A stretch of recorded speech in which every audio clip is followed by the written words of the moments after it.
Class 9-এর Bangla Kalinga দেশে ঝড় বৃষ্টি।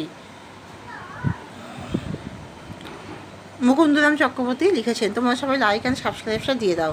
কলিঙ্গ দেশে ভয়াবহ ঝড় বৃষ্টি সৃষ্টি হয়েছে। সম্বত্ত আবত্ত পুষ্কর দোনো চারিপ্রকার মেঘের আগমনে চারিদিকে ঘন অন্ধকার সৃষ্টি হয়।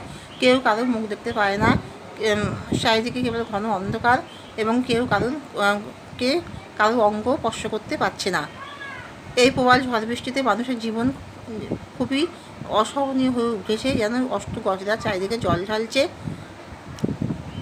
সকলে জৈমিনীকে স্মরণ করছে, কারণ সকলের মনে হচ্ছে জৈমিনী একজন প্রাচীন ঋষি, যিনি এই বজ্রপাতকে স্তব্ধ করে দিতে পারে।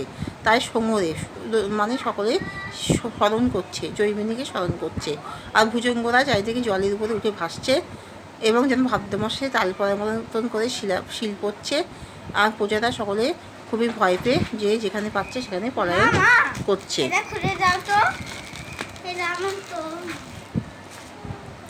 তাহলে এখানেই শেষ করলাম।